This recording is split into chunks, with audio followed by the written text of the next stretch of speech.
Alrighty, friends. What, you were expecting some heart to heart with Ceiling Fan Man? Well, no, we're gonna have some heart to heart with Ceiling Fan Man. All right, Mr. Cut Folks having a wild day today. Welcome. Hey, Jenny, good to see you, my friend. Billingtano, Dank, Winston, Jack the Giant Slayer. All good to see you. Hey, Bullseye Dragon, welcome. And Nathan, commercial sound and video. Great to see you, my friend. And all the folks, Fox Bear, 7-Eleven, Lucas. We got, Decuse.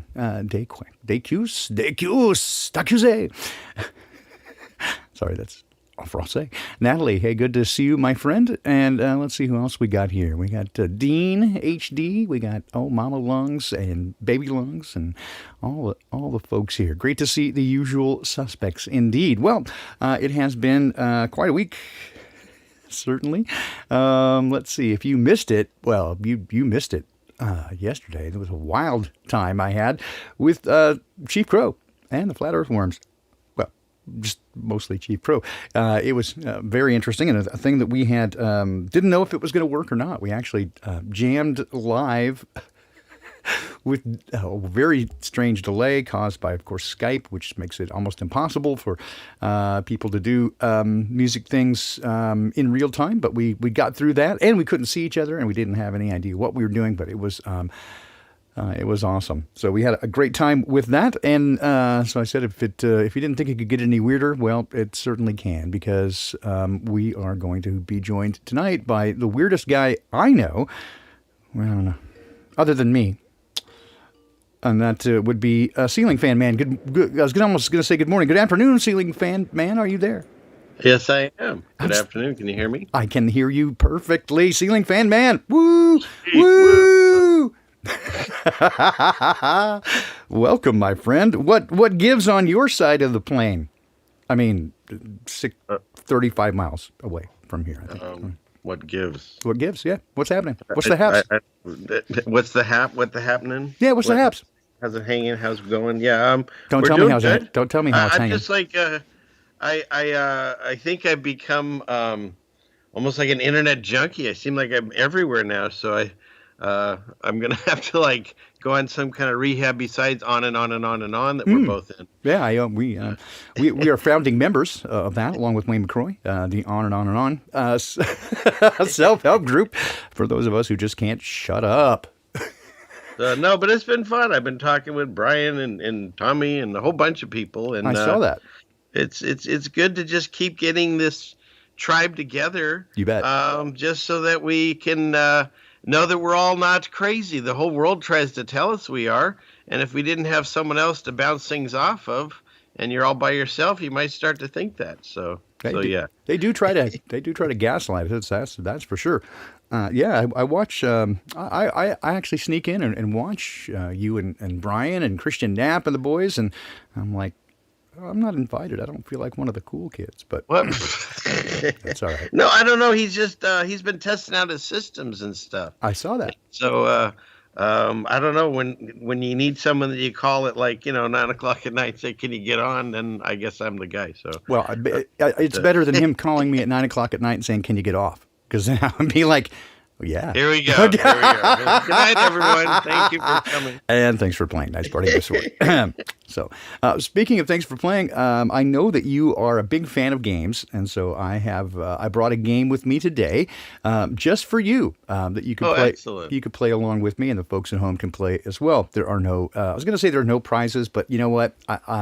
Forget that. There's going to be a prize. I'll come up with some prizes. I'll randomly choose some folks for a FTFF shirt, and I will hook up with Scooter and make sure that you get that shirt. So how about that? We're going to give away at least one, if not two, FTFF. That's fucking fuckers. For those of you who don't know, we're going to give away a couple of those shirts tonight. I just randomly decided that. How about that? Because that's how I roll.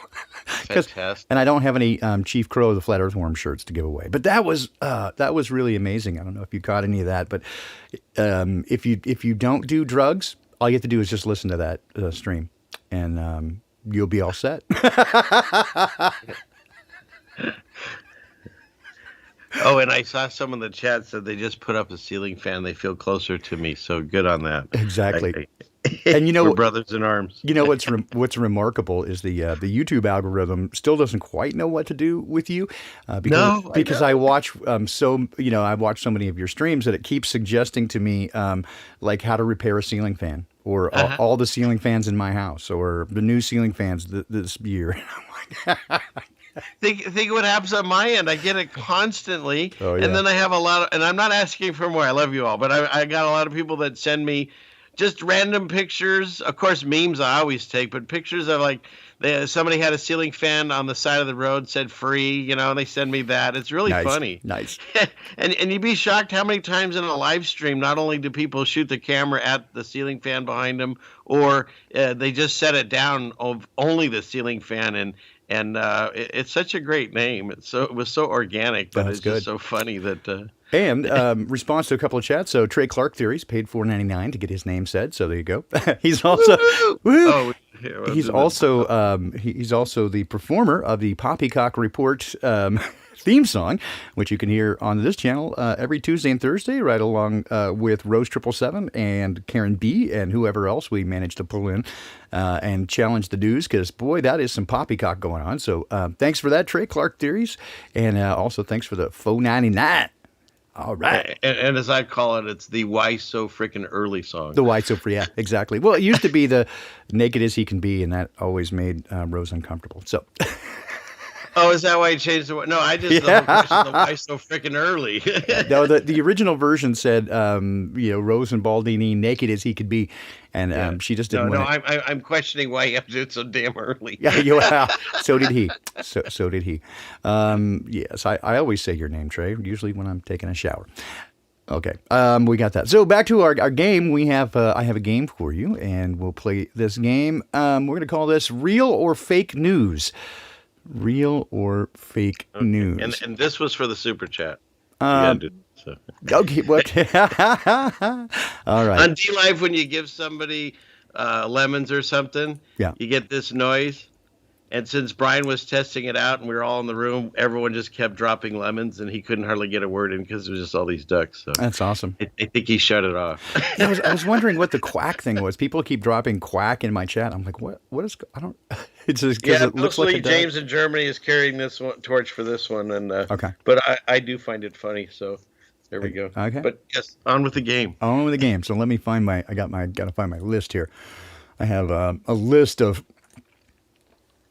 interesting headlines, and we're going to see if these are real or fake news. Okay. Are they visuals to this, or we just have to use the theater of the No, mind? you're just going to have to use the theater of mind, because if I showed you the visual, it would probably tip you off. So I'm just going to go with this, and then I'll and I can't tell the real articles from Babylon Bee anymore. I know.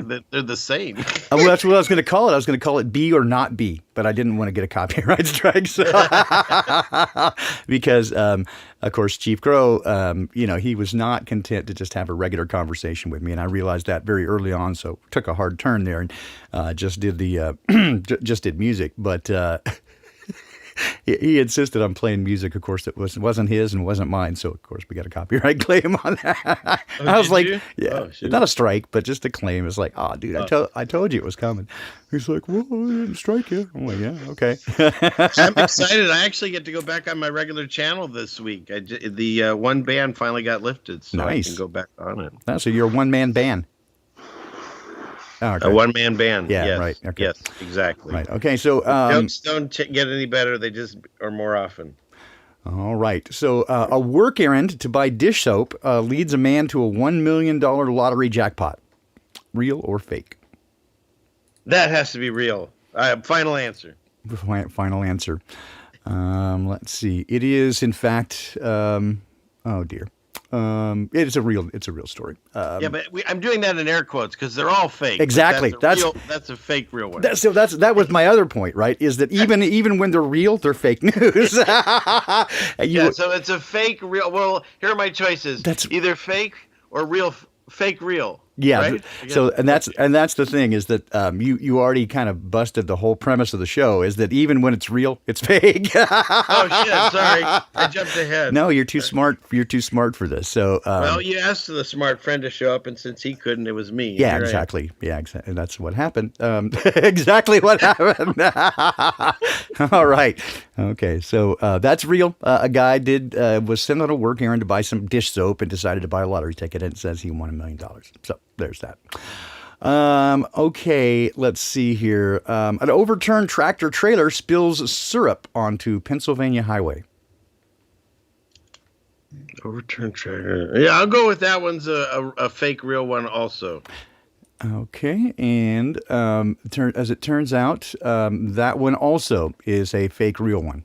Yes, yes. I'm the best at this game ever. It's real. See? It's real fake. Okay. Yes, apparently it's a sticky situation that occurred there. Nice. It was very similar. I had one that was similar to that, which was that a tanker that was carrying red paint collided with a tanker that was carrying blue paint. No one was injured, but both crews were reported to be marooned. Nice. I see what you did there. Yeah. See, I'd probably call that one fake. Okay. But this one, the syrup one, that one's pretty sweet. So I call this one real. Right. Ah, Okay. You like that? Yeah, it was slow moving. It was a slow moving story. It was a slow news day. All right. Let's see what else we got here. And there was another car in that, and it got pancaked. Oh, yeah. No, that's good. That's good. It was, they were just waffling right in there. I was waffling about that. So, Oh, shit. I need more. You're trying to fork me over. I know it, but More medication. Keep going. Yes. Okay. So, with this whole thing going on with the Major League Baseball and the movement of the All-Star game out of Atlanta, there are, let's see, local businesses and local politicians are shocked to discover that it's going to hurt black-owned businesses. True or false? I got lost in the sauce. Can you do that one again? Recap. Sure. Okay. So, due to Major League Baseball, All right, I'm there. they pulled the All-Star game out of Atlanta because of the voting laws that they put in there, and then and they moved it to Colorado, and then now everybody's up in arms because they just realized, oh dear, it's going to hurt black-owned businesses. True or false? So I'm going with fake. Part of that's, I think you're Alex Jonesing me. You give me a little truth of the fake truth, and then you give me. I'm going with fake. Alex, final answer. No, it's actually real. They're just now realizing, oh dear, oh dear, this hurts local businesses. What do we do? Are you kidding me? No. Oh my goodness. All right, so I'm not. Maybe has everyone got all three of them right? I've only got one wrong so far. No, so. you're doing great. You're doing great. Okay, let's. You're doing great, kid. You're doing great, kid. All right. Okay. Similar to this. Okay, so let me come back here. Let's see. Where was my? Oh, did I miss that altogether? Oh shoot. Susie Q, I resemble that. Yes, y'all real crazy. I like the way you said it too. Y'all. Y'all real crazy. Y'all crazy. Okay, so in a related story, Google removes the entire state of Georgia from Google Maps. Okay, this has got to be fake. And Natalie's already beaten me, and she's rubbing it in. But no, I say fake. Let's go with that. Final answer, Alex. Well, okay, it's a real fake. It's Babylon Bee. Babylon Bee. Okay, so I was right. I got that one. Yep. I gotta have someone I get them right. Let's see. Okay. All right. So we'll come back here. So don't reveal this. Okay. Groundbreaking new study suggests that shutting down the economy could contribute to unemployment. Shutting down the economy could contribute to unemployment. Uh-huh. That's the article. Yep. Oh dear God! I sure hope this one's not real fake, but I'm saying it's real fake. Fake real. Okay, that is a real headline, but it's from the Babylon Bee. So, so fake. Okay, yeah, it's real. So I didn't get that one. Oh, dang it! But you're good. But I like the way you're thinking about it. Right? You're going through this. Okay, so we have another one here. Okay, so a clever Minneapolis business owner disguises his store to look like it's already been looted to discourage looters. I like this one. We'll go with real fake. Fake real. Fake real. Okay. Also Babylon Bee, but it's probably not that far from the truth. So I got that one wrong. That's what happens. I get it wrong. Yeah, but it's good. I mean, this is.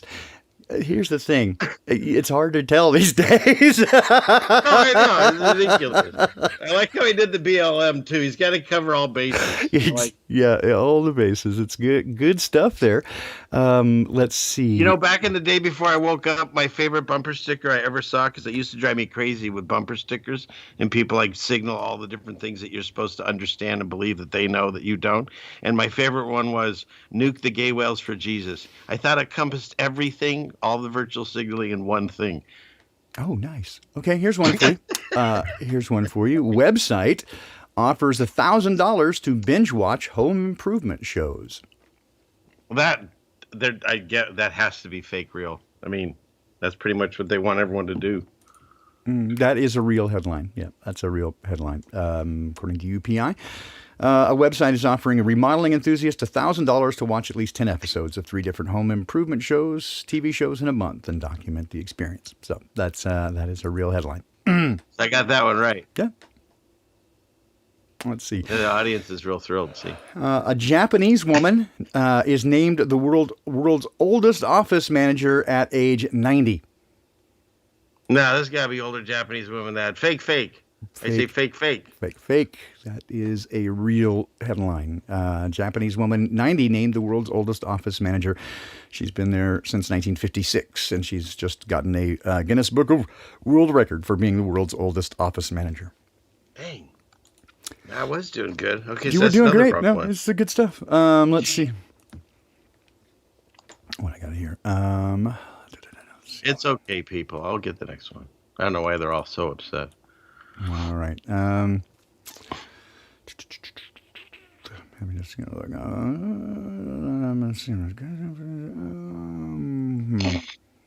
one's too easy. All right. Let's see. The reigning Miss World was arrested on stage in Sri Lanka. Oh, I really want this one to be real. I mean, fake real. Let's go with yes, because that's awesome. No, it is real. The reigning Miss World arrested over on stage immediately in Sri Lanka. There was a fight over the crown, and she got arrested. That's fantastic. It's my crowd. Did you remember that one they did? Was it just like a year or so ago when they crowned someone and then they realized they made a mistake and they walked up to her and ripped it off her head and put it on someone else? It was like the most horrific thing you could do to a pageant lady. Did you see that one? Yes, I did. All right. Here's our last one. Closed circuit television. Wait, this is the last one? Yeah, this will be the last one. I mean, I could probably keep going for a while, but this is really not sola scriptural. I mean, I know. Hit me with the last one. I got to beat Natalie. Hopefully, she's way behind now. Okay. Are you going to beat Natalie? Dude, she's nice. I don't know. She always likes to rub it in my face, and she's doing better than me on this game. But don't beat her. Be nice. I like Natalie. Okay. CC closed circuit television shows a couple in Seoul modifying a $500,000 piece of artwork. That's the whole story? Well, it's the headline. Oh. Boy, that's not much to go on. So we'll say real, fake real. It is. In fact, I was going to put this into the Poppycock report. It is a couple. So the piece of art, it's not shown here, but it actually looked like graffiti. The artwork looked like graffiti. And they put the paint cans and brushes displayed around the front of it as part of the installation. And so a Korean couple thought it was interactive. And so they went up and started, painting on it as well. The really funny part is you couldn't really tell, except for what they said. What they said was, "Oh, you could see the ugly. They're ugly edition." Well, it wasn't any different than the rest of it. And ultimately, they weren't even charged. They did arrest them and interview them, and then let them go because they were under the impression. And the way it was set up, I mean, there was brushes there and open cans of paint, and so they felt compelled, like it was an interactive community thing, and so they just started daubing into it. The really stupid part about that, it was that they valued it at $500,000 because it's, well, stupid. I mean, at least it's not Beeple. So at first I look at, first of all, I got that one right, correct? Yeah, you got it. You are correct. You got that one. Yeah, right. the audience is very pleased. Now, first of all, about that story, it's funny because, they did that thing. And then it's like, oh my God, they're going to get arrested, but they don't. And then you tell me the painting's insured for like, what was it? How many millions or whatever? Well, they said it was worth half a million, $500,000. So now to me, it's just a way to launder money. They like set up to fail, so they lose their $500,000 painting, collect the insurance money on it, and then pay off Guido because they borrowed money to buy the art studio or something. That's the way I see in fact, it has been shown over and over again, except for no one listens, that modern art is about 80% of it is directly related to money laundering. It's right. It's nonsense. I feel eBay is too. Yeah, well, perhaps, but this has come out several times, and in fact, it was so demonstrated that in the 1970s, the CIA used modern art as basically a psyop on the American people to demonstrate that it's exactly what we see now, which is that people will capitulate to whatever the experts say. And so they put out shit art and called it art, and they had art critics who were on the payroll say, no, this is art. You don't know what you're talking about. You're too dumb to get it. And so people go, oh, yeah, that's fabulous art. And they did this for more than a decade. They owned the galleries, did the CIA, or they were compromised. And so this was just an exercise entirely in psyop. And to see if they could essentially get people to agree to nonsense. And they did. And then they continued using that as a form of money laundering so that people would buy nonsense artwork for many millions of dollars and use it as money laundering. And it has been used that way ever since. It's been proven over and over with money trails, and people continue to ignore it. Every time those articles come out, they are buried or something bad happens to the author of the story. And so the stories are fewer and fewer. But you would understand why. Yeah. Yeah. Well, and it's the same thing they do it nowadays with eBay, and you can find it right now if you go on a listing, and let's say someone's selling, I don't know, just like a vase, and they want $20 and $2,000 postage and handling because eBay doesn't take money off of the postage and handling, and I think it's just a way to pay off debts, and you see a grilled cheese sandwich go for $500,000. Mm-hmm. Give me a break. Nobody's really buying those things. It's money laundering. So. Yeah, how'd we get on that? I got caught. I was coughing from my coffee. Got it down the wrong pipe. But no, I actually got caught by that one time about not paying. This was years and years ago, decades ago, actually. Very early on in the eBay thing, I got caught once on not checking for the price of shipping. And I bought a commercial laser printer. It was worth about $5,000, and it was listed for $150. And I thought, right on. Two things I didn't check is one, the cartridges were $400 or $500 a piece, and so I didn't check for that how much the toners were. But the other thing was the shipping was $2,000. Yeah. Oh my God. Yeah, I didn't check that, and so at the time, it was really difficult to undo that. And so I was in Northern California, and so the actual place was in San Francisco, and so I arranged with them to go pick it up instead. They still charged me $150 to pick it up from the dock. That's a true story, and I was. It never happened again. Yeah. Fool me once, right? But yeah, never again. But I do see that. I have seen that regularly to this day. I see people offer things for cheaper than usual with outrageous shipping charges. However, as I use part of my responsibilities is to liquidate some items for the employer that I work for, and so out of the back of a van. Yeah, it falls out exactly. I just turn them into liquid. I put them in a blender and I liquidate them. Okay, that's how it's done. Anyway, no, the cost of shipping have been ridiculous. Everybody is using the corona as an excuse for everything. Yeah. And so U.S. Postal Service says it's why, that's already always been crappy service here where I live. And they just use it as an excuse to be even worse. And so they cut down the services. So I have a post office box, right? And you're supposed to have 24/7 access to your post office box. They've cut that down now from 8 a.m. to 5 p.m., which means I barely have a chance to get it because it's they're doing the same out here. They're locking our post office at night for no freaking reason. Yeah, they're saying that because people vandalize it. It's not true. There's no sign It's of never happened in 20 years I lived out Nope, here. never happened. And so they're lying about it. So they did that. Then they upped the price of the annual fee because they're blaming it on this. They also, instead of when there are packages that don't fit into your box, they're supposed to put them in lockers. Well, they stopped doing that, and so then they make me stand in line, which is a ridiculous line during the day to get it. And I'm like, but I've already paid for it. I've already paid for the service. It's that you're not doing your job. Just let me walk up and get it. And they're like, no, you have to stand in line like everybody else. I'm like, but I've already paid for the service that you're not giving me.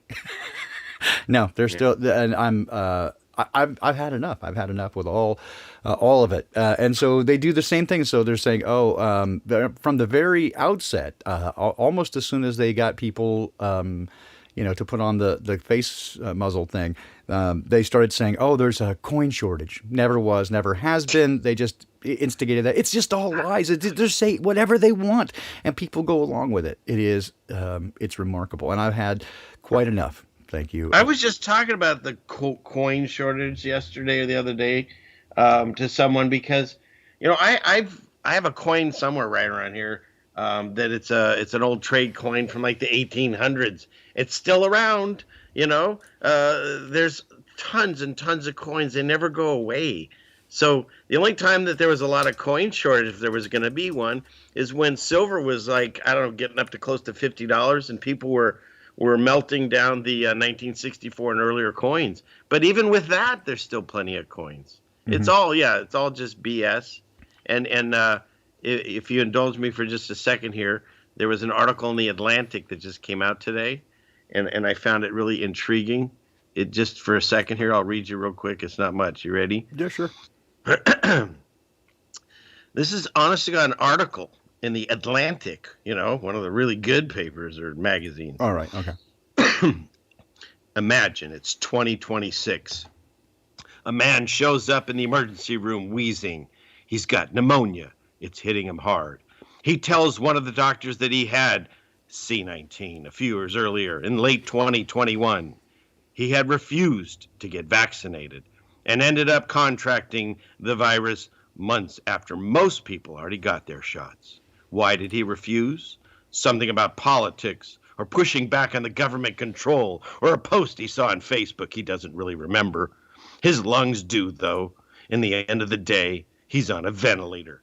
And you'll pay for that man's decision, and so will I. We all will in insurance premiums. He has a plan with your provider or tax dollars. If he's in the emergency room or goes to a hospital, the vaccine refusers could cost us billions. Billions. Or over the next few decades with all the complications they could develop. And we can't do anything about it except hope that more people get their shots than those who will say they will right now. Hope. That's an honest-to-God article, okay? God. That's what's going out to the people that are being indoctrinated. This is what we've been talking about.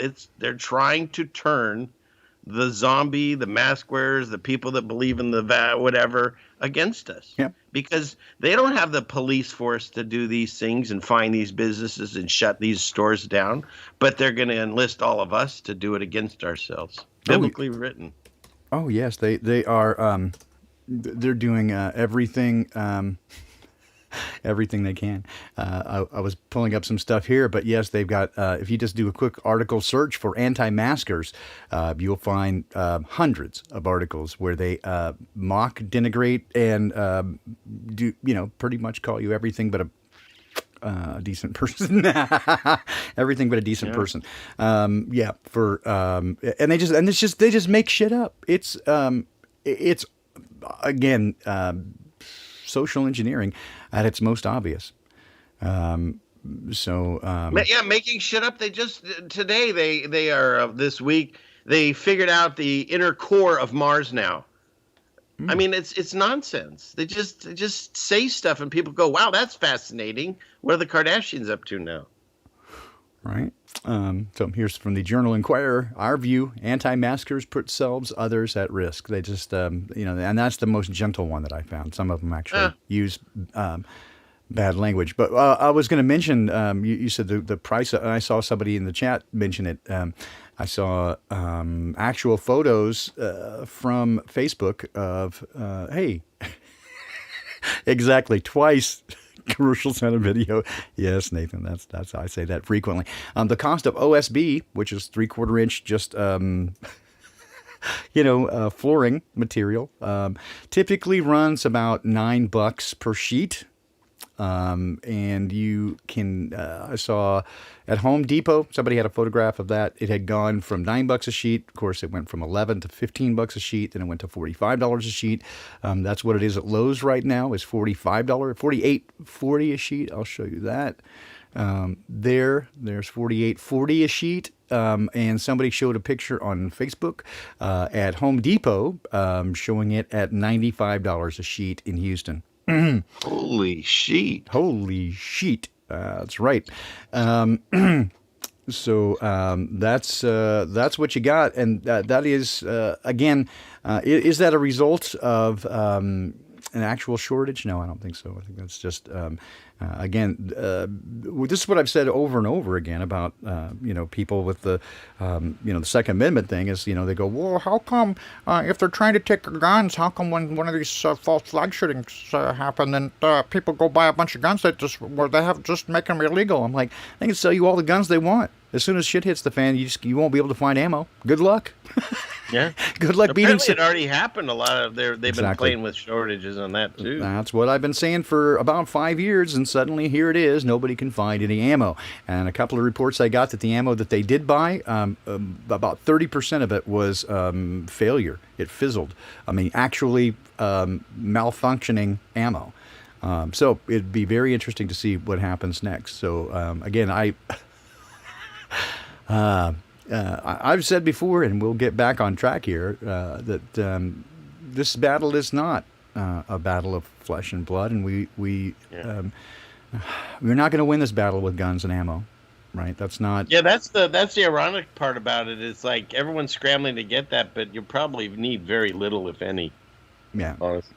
Well, and the thing is that if that's your method of protecting it, somebody else is going to have more. And you're going to be live by the sword, die by the sword. Yeah, exactly. That's exactly what Scripture says. And so I have a tendency, while I know that there are a number of people who want to say that Scripture has changed or that it can't be believed, I find it to certainly be more accurate than the news. That's true. And certainly more accurate in understanding the nature of people's hearts and the way things are going. And in fact, I have found from my observation, Scripture and even prophetic Scripture has been far more accurate than anything in either history or the news or science or anything else. Anything that man says comes woefully short in comparison to what I read in Scripture in terms of accuracy and its truth. So with that having been said, it says, live by the sword, die by the sword, and again, we'll see what happens. But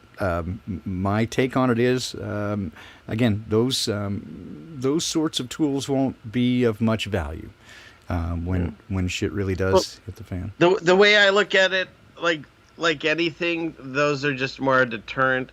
I don't, all the zombie shows and movies, they always say when everything breaks down, then it's every man for themselves and somebody's going to show up at your house and try to take your stuff. Yeah, that's possible. That's just, again, more put you in a mindset of fear.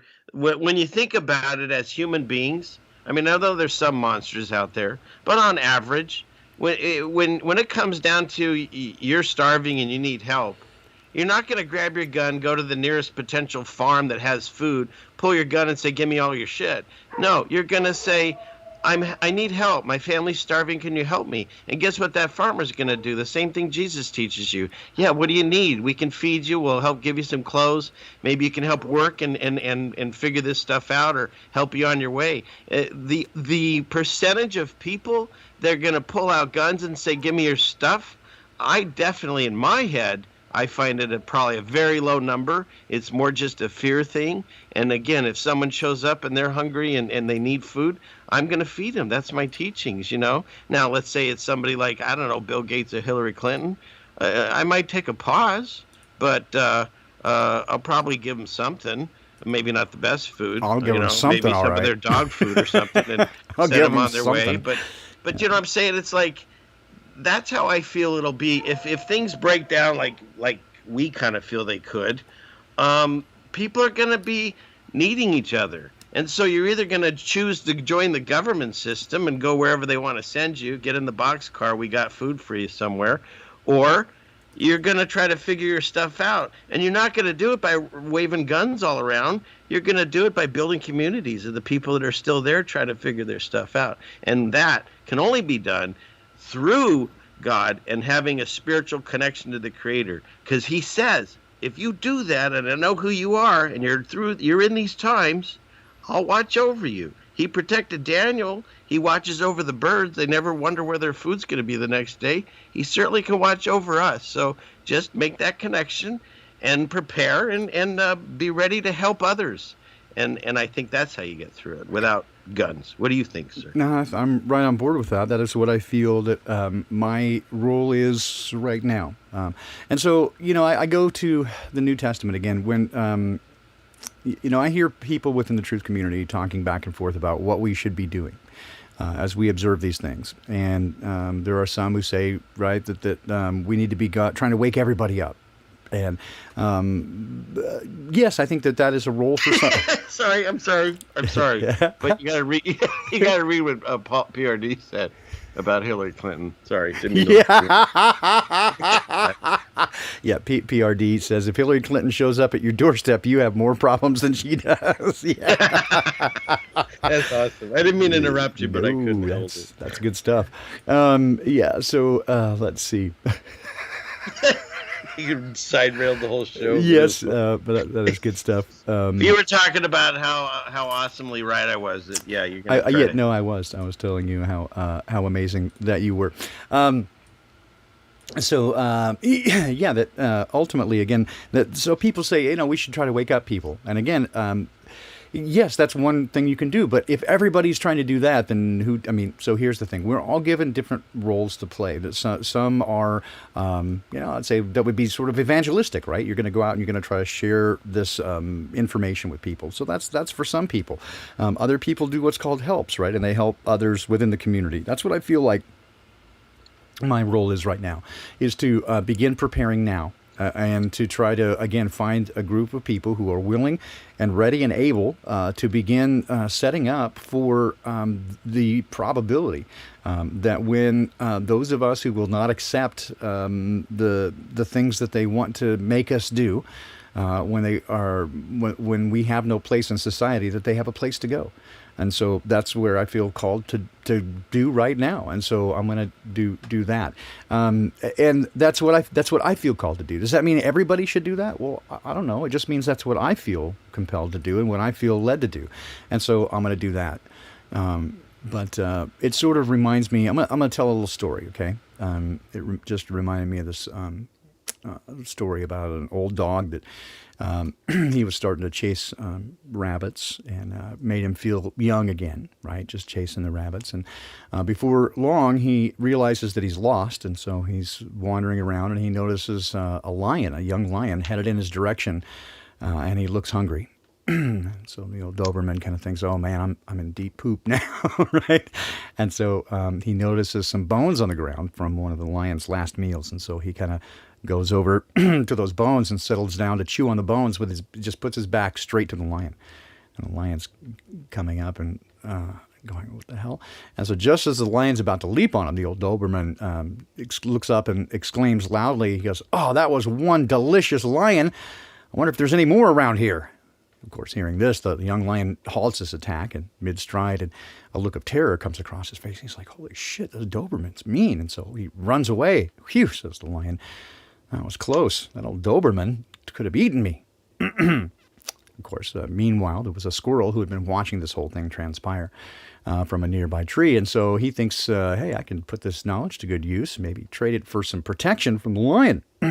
So he goes off and he catches up with the lion and spills the beans, strikes a deal for himself with the lion that the lion will protect him in exchange for this information. And so, sounds like a grabbler. Yeah, exactly. So now, of course, the lion's furious at being made a fool of and says, hey, squirrel, hop on my back and let's just see what's going to happen to this conniving canine. I'll get him. And so now the old Doberman sees the lion coming with the squirrel on his back and goes, oh, dear. And so instead of running, the dog settles down with his back to his attacker, pretending he hadn't seen him yet. And just when they get close enough to hear, the old Doberman says, hey, where's that squirrel? I sent him off an hour ago to find me another lion.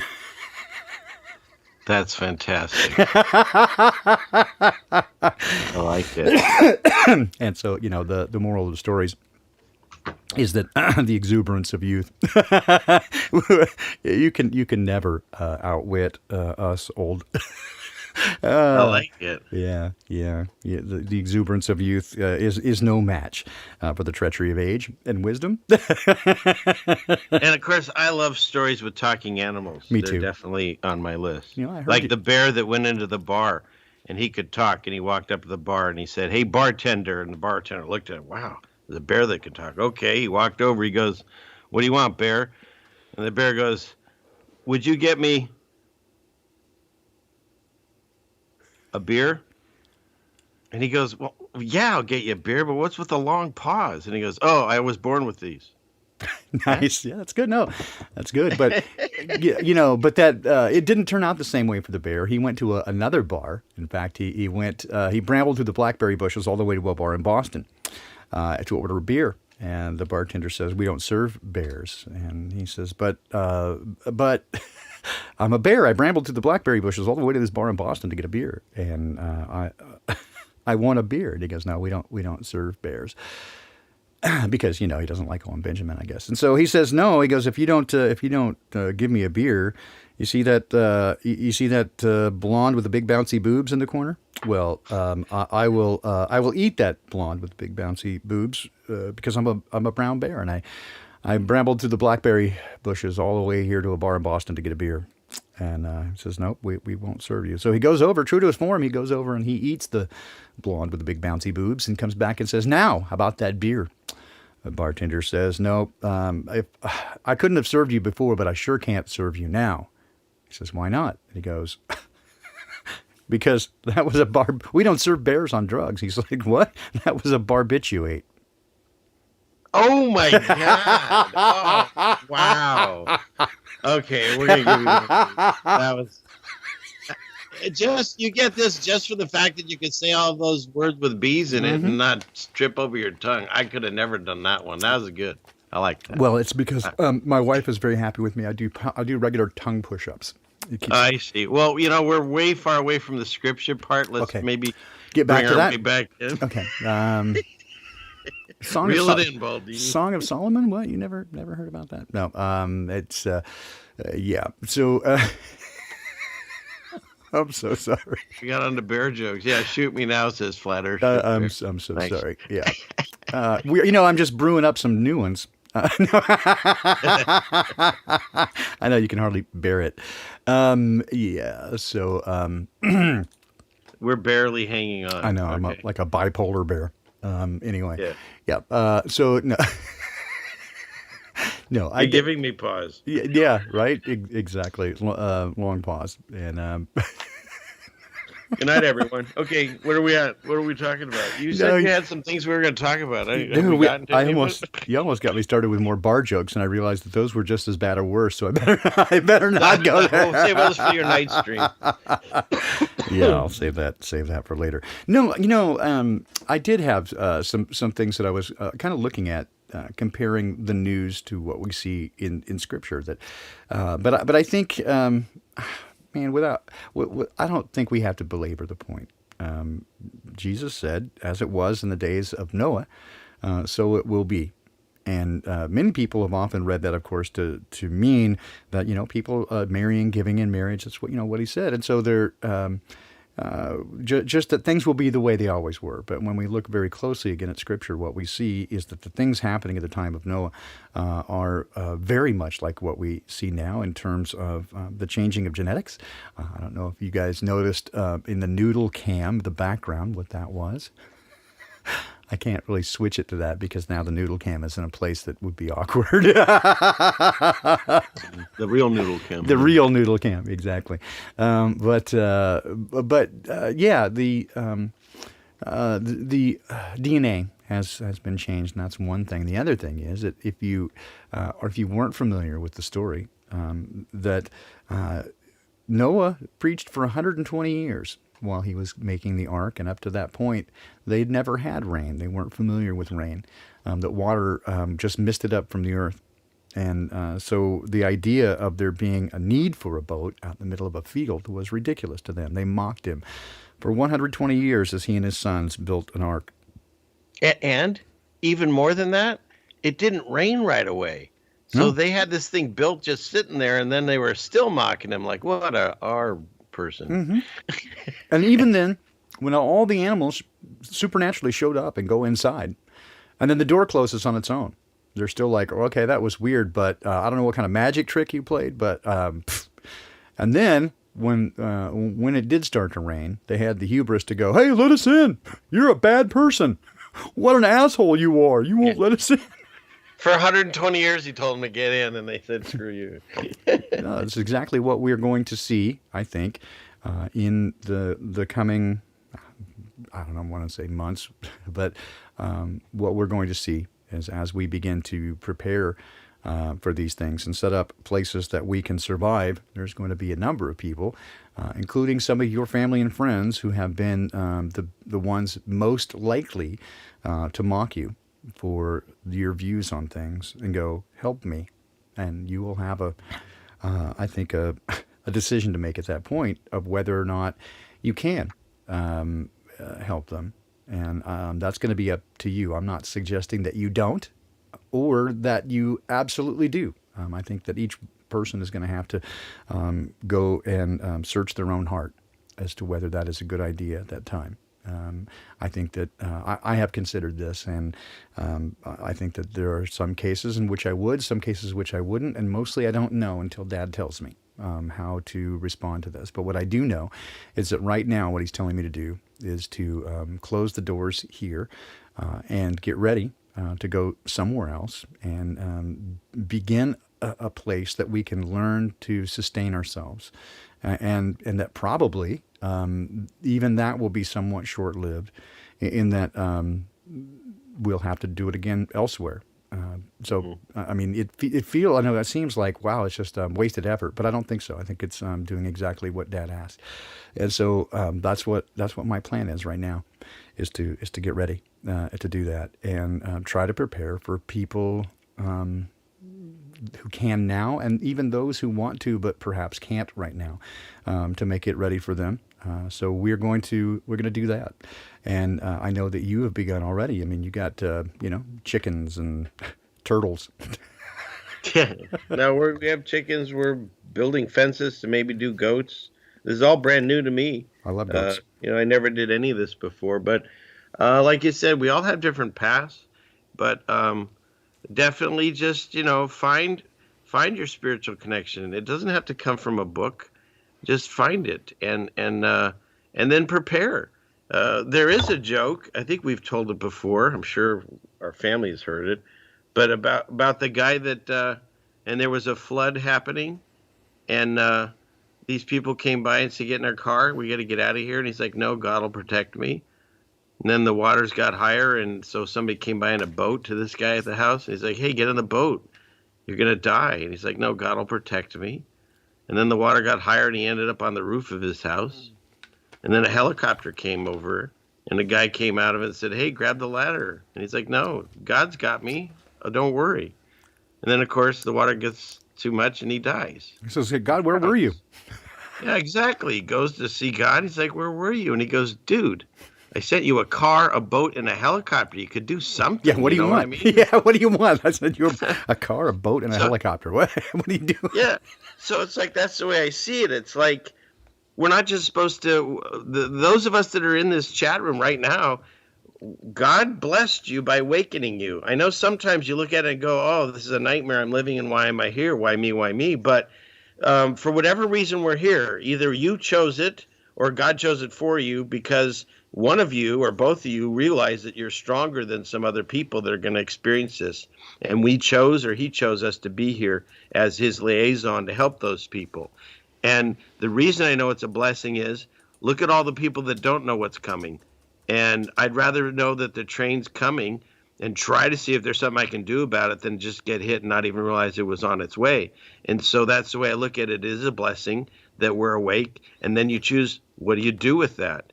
You know, and there's another story it reminds me of, if you'll indulge me for just a second. And there's a guy, and he was granted anything he wanted from God. I don't know what the story was as to why that happened. Maybe he lost a bet. I don't know. But in any case, God said he would give him whatever he wanted. And so what he said was he wants to be able to praise God every day, every second of the day for the rest of his life. And so God said, fine. So he finds him, I think it's on a mountaintop or something. He sustains him, I believe it's with just like pomegranates and water. And he spends every moment of his life praising God, mostly in that, what do you call it, prostrate position where your head's to the floor. And he praises him night and day. No one's ever praised God, probably more than like an angel that's up there next to him. And he gives him a long life. I think it's like 500 years. And so then he realizes, okay, it's coming time to the end of his life. So he says, God, could you grant me one more thing? Could I just, pass away in the position of praising you? He's, oh, sure, no problem. So that's how he goes. So then when he goes up to meet God, the angels come and take him. And then God says to the angels that he says, go ahead and take this servant of mine into heaven by my grace. And then the guy's like kind of mouths back. He goes, what do you mean by your grace? He goes, what about all the years that I praised you? And so, of course, God is like, hey, hang on a second. Bring him back. Come on. He wants to discuss things. Okay, fine, Chuck. Here we go. Let's make a scale, and we'll put all the years that you praised me on one side. Okay. And now on my side, let's see. I'll take the gift of your eyesight. I'll stick that over. Oh, look at that. It's already more than the 500 years of you praising me. The gift of your eyesight. He says, you're getting in to heaven by my grace. Because where were you when you were born and I made the decision to create you? How did you get that? Was that because you did some good deeds? No, that was from my grace. And that's the same thing that's happening now. If you go over and you figure out all the different beautiful, wonderful gifts that you've gotten, including your own life and your eyesight and everything that you've ever gotten, all your blessings in life, you can't possibly match by praying all those things. And so the reason you're getting into heaven is because I'm allowing it. You're getting in by my grace. And he says, thank you for your grace. And he goes in. Wait, you're getting into heaven? How did you manage that? Huh? Huh? You getting in? You got a ticket? You got a golden ticket? Oh, I don't know. I hope so. I mean, I don't know. I'm not doing this for the chicks and the money. So hopefully it's, someone up there's listening and saying good job. But no, that's what I'm saying. It's like, at the end of the day, that's why it's like fear nothing but God. It doesn't mean that, he's this bad kid that wants to burn you with a magnifying glass. No, it means he's going to watch over and protect you from everything. All he asks is that, he's there, you talk to him, and then you treat everyone else like you want to be treated. Love thy neighbor as thyself. Don't be a dick. And he'll be there for you. And yeah, there's going to be trauma and drama and things in your life, and it's not going to be roses, but that's part of the free will. You're allowed to make mistakes. He'll help you. We're all still alive. We got food in our belly and a little money for internet and a roof over our head because we're here. So we've all gone through things, and we're going through things right now, but we're here. And all I can say with that is he's right there. All you got to do is talk to him. And whatever troubles you're dealing with, he'll figure out a way to get you through it. You just got to ask for his help. So that's the way I see it. Okay, I'm gonna. So you brought me to a you gave me brought me to a place I want to talk about this. So Sweet. we'll go back to a more serious topic of conversation, and that is okay. So I asked if you were gonna go to heaven, right? And you're like, I don't know, right? So how can you know what are the conditions by which you would get there? I know a whole lot of people. And I've heard it over and over. A whole lot of people who their view on it is provided that you balance out on the whole. You're on balance. You're a good person, right? You did more good than bad, at least in your eyes, from your perspective. You didn't go out and murder anybody, right? You didn't steal a lot, other than maybe when you're a kid. You didn't lie too much, other than sometimes. You didn't. You weren't mean to people usually, unless they were mean to you. If we look. Right. If we take a look and say, well, did you? Here, let's go to the Big Ten. Did you lie? Ever? Once?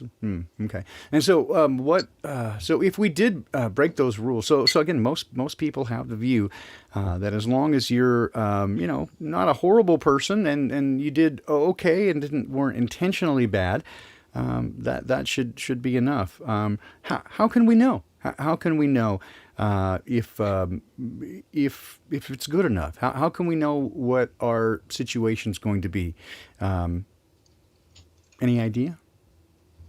Oh, you're asking me. Mm-hmm. Oh, I mean, what's that? I mean, I did ask you, like, how if you were going, you're like, I don't know, I hope so, right? I'm not doing it for the chicks and the money. Did you want me to respond, or Yeah. are you doing a? No, I'm not. I mean, it is, I suppose, a rhetorical question, but also asking you, what's your take on it? Again, because I know. Oh, well, the way I look at it is this: at this point, we know each other exists. In other words, I know God exists, and He knows I know He exists. Okay, so at that point, you're whatever you call that. That's when you get saved. Okay, but it's not like a golden ticket. You can't just then do whatever you want and then just expect He'd be like, "Hey, remember we met that one day." No, it's got to be a constant relationship. I've described this before. It's like if you have that one friend that only contacts you when he needs like to borrow your truck or to move or something out of you, maybe you don't take his call every time. And so it's like you need to talk to God and let him know the good things in your life that you're appreciative of, or just how your day's going or whatever.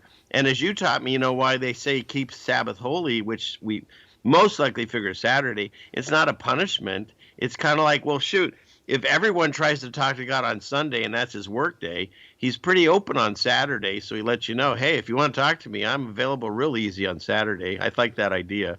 But it's like, so no, it's a constant thing. You don't get a golden ticket. I feel that, yeah, once he knows who you are, that's great. But then you've got a responsibility. Like I said, what are you going to do with that information? Are you just going to sit back and miss out on the helicopter, the car, not do anything for yourself, maybe not help anyone else, like the guy that prayed for 500 years, but never did anything else to any human around him or whatever because he was by himself?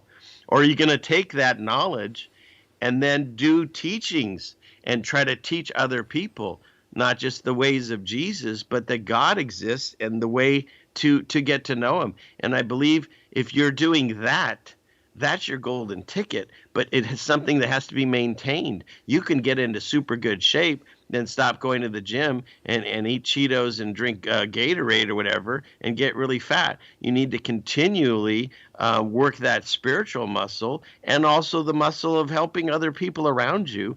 And that's how I think is what would be called a golden ticket. It's a constant thing. It doesn't stop as long as we're in this plane of existence. Well, let's go with let's take a look at what Jesus said, right? Matthew 7. Oh, did I get it right? Oh, we'll find out. Well, you gave me your view on it. I mean, I'm not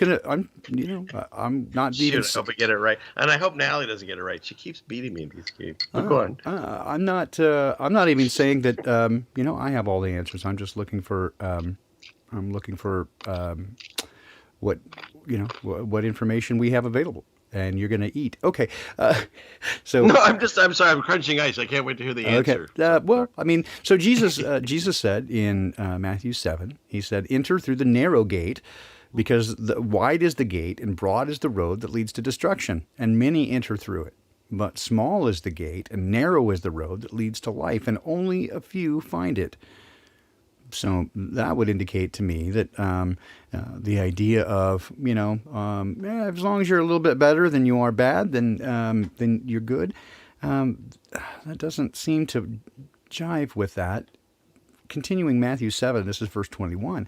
"Not everyone who says to me, 'Lord, Lord,' will enter the kingdom of heaven, but only the one who does the will of my Father who is in heaven. Many will say to me on that day, 'Lord, Lord, did we not prophesy in your name, and in your name drive out demons, and in your name perform many miracles?' Then I will tell them plainly, 'I never knew you. Go away from me, you evildoers.'" Well, let's So I continue. was right. I was right. It does seem to be, and so when you look pretty closely at the original language there, that "no, I never knew you," that's a term of intimacy. It's a very familiar term to know, like you don't know me like that, right? So I didn't have an intimate relationship with you. He does say, he says, "Everyone who hears these words of mine and puts them into practice is like a wise man who built his house on the rock. And then the rain came down, and the streams rose, and the winds blew and beat against the house. But it didn't fall because it had a foundation on the rock. But everyone who hears these words of mine and does not put them into practice is like a foolish man who built his house on sand. The rain came, the streams rose, and the winds blew and beat against that house, and it fell with a great crash."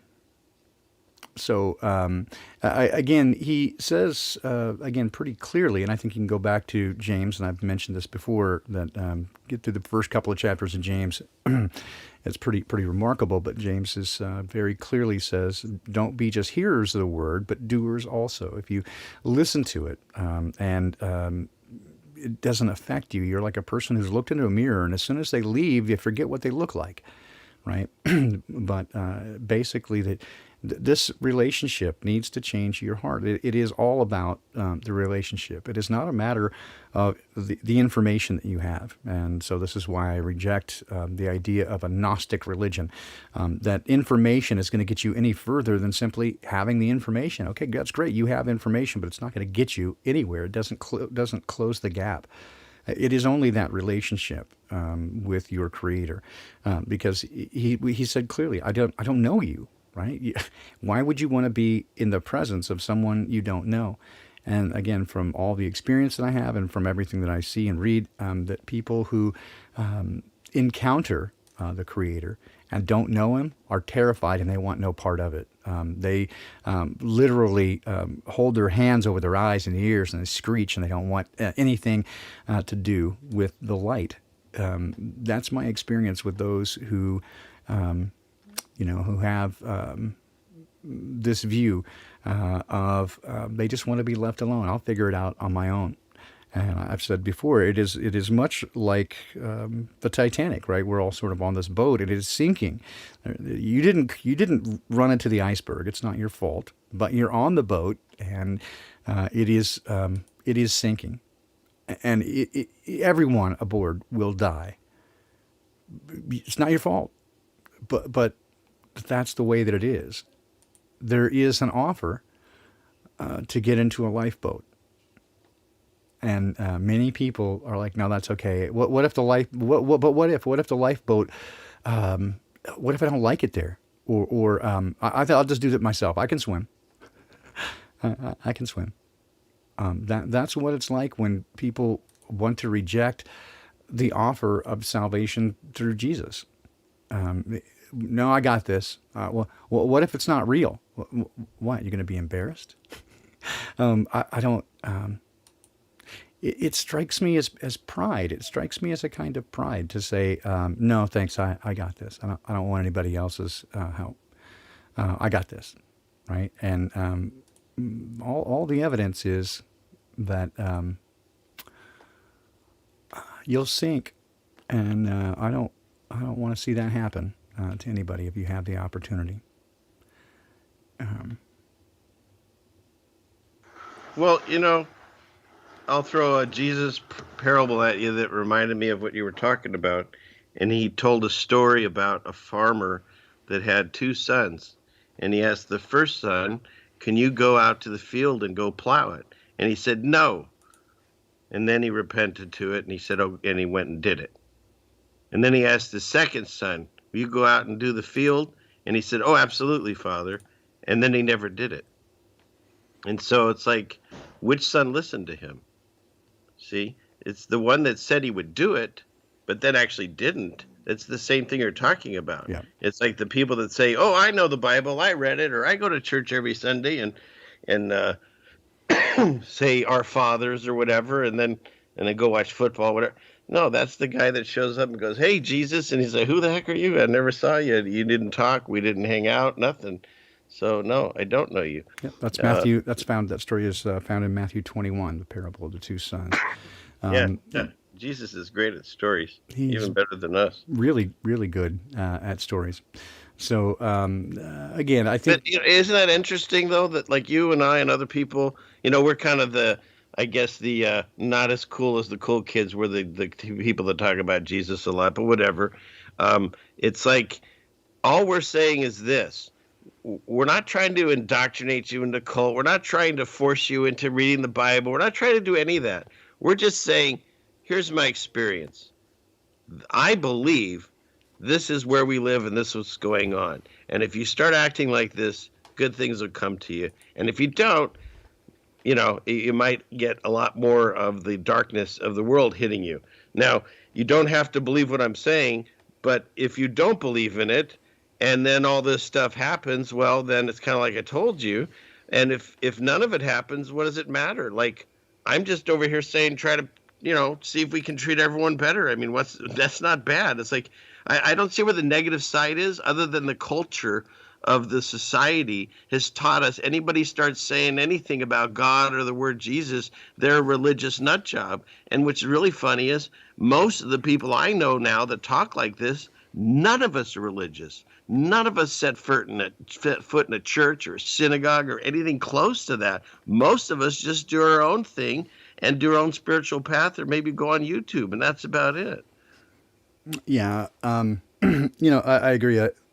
Those I hate to say this, but it is unfortunately true that nearly everyone that I know would call themselves Christians and spends time in church, they don't seem to have or know Jesus at all. They know about him, they know about God, but they don't know him, and they don't behave like him. And Well, that's that saying you gave me about the Christians that make you look bad. What was that one? Yeah, it's only 99% of the Christians that give the rest a bad name. Yeah. Yeah. Yeah. And then That's why I don't even like being called that. You taught me either. that too. Soup can labels are soup cans. I don't even know what I am anymore. I just know God, and He doesn't give a crap what I call myself. Yeah, no, he calls me by my name, right? And so, yeah, the people that I know who know him, like you said, they wouldn't set foot in a church usually. Again, not to say that that's, universally true. I do know people that are, have a good relationship with Dad and who do feel compelled to continue to go to church and minister to those around them. But again, on the vast preponderance, I see that those who find their identity within religion and within church are very far indeed from knowing Jesus at all, and it breaks my heart, right? But I also it's not surprising anymore. The more that I see what has been done and who has taken over. I mean, if the enemy has taken over science and education and politics and society and everything else, you don't think that they would take over churches as well if you had if that was supposed to be the way to lead you to the Creator? You don't think that He would get in the way of that as well? I mean, that's the first place He would go, right? Yeah. Is like, oh, here's a path to the Creator. Well, here, let's just cut you off the knees, right? So and create a detour sign. that you have to ask God to save me from your followers. It's not really the followers of Yeah, God, that's a good one. Yeah. but it is those who, sort of like, it's attributed to Mahatma Gandhi, right? Which is, I very much like your Jesus. I just don't like your Christians. And again, it's those people who accept the religious view. But you know what? Can I ask you a question? Yeah. Don't you feel that's why they make it such a stumbling block about finding God by putting all this nonsense of religion and you can't read this book, you got to read that book and stuff. They put all those obstacles because what I feel, finding God and having him know who you are, it's like the easiest thing there is. All you got to do is ask because he tells you he's right outside the door. He already knocked. He's just waiting for you to open it. And that's why I think they make it so difficult because it's so easy. What do you Well, think, Baldini? yeah, I agree with that. And my experience, and I put it this way, it's not complicated, but it's not easy, right? But they do try to make it complicated, right? That you have to know all this crazy stuff. You have to know, you have to go to seminary, right, to really understand soteriology and really understand salvation. You have to, understand it. No, you don't. What you have to do, from what I understand, what you have to do is get to know your Creator, right, and say, help me, please help me. It says in Scripture, and this is again my experience, is that He never turns away a contrite spirit or a broken heart. If you are honest and you say, I need your help, Papa, please help me, He will be there, right, and to comfort you. And then the more you listen and the more you follow along, and He says, hey, be like this, right, and then you respond, that relationship grows. And a conversation I was having with Madeline earlier, right? And we just kind of, giggle a little bit about this as to how far people can be from understanding, right? And, I bring up this text all the time, again, from James, that says, if anyone lacks wisdom, let him ask. Right. And then often people want to ask questions and they think that I'm going to have some, great insights into it because I have a relationship with Dad. And they're like, oh, okay, what about this stuff? And they want to ask all these metaphysical questions. And some of them I might have insights into, but most of them, again, my experience with Dad, when I ask those questions, he's like, how is that going to help? How will that help you? Right. That is not, that's not going to help your heart. See, here's the problem, Baldini, is your heart. Right. And let's get that worked out. And then you can circle back and know all these, big wise things. But right now, how is that going to help you at all? Right. Yeah. What you need is your heart is broken. You're busted. You need to be fixed. Right. And this is my experience with him. It has been for many years. It's not everything. Sometimes he does give me insights into certain things. And who knows, again, apparently he thinks that maybe it'll help me in some way. But for the most part, when I ask difficult questions, just because I'm curious, a lot of times the answer is, for what? Like, how is that going to help you? Why do you need to know that? Right? And he certainly doesn't inquire to me about somebody else's behavior. He doesn't say, hey, I want you to keep an eye on Ceiling Fan Man. I think he's fucking up over there. You want to make sure he's not. No, he knows what you're doing, and he can deal with you. I hope he doesn't say that. Yeah, he can deal with you himself, right? He's got that. He's got that prerogative and that knowledge to do that. So it's none of my business what you or anybody else is doing with their life, other than if I see you in pain, I want to try to help. And that's pretty much the extent of it, right? He wants to change my heart into something that is closer and more representative of the me that he had in mind from the outset, before the world screwed me up and I developed some really unhealthy coping mechanisms, right? And so he wants to change me and to be more like who he is. And the more that happens, the more I can respond to others around me by receiving love from Dad and giving it to those around me. And wouldn't that be great if more people did that? Because the result of it seems to be, again, very positive, that we care for one another and we try to help one another as best we're able. Isn't that far better than shouting each other down and telling everybody you're doing it wrong?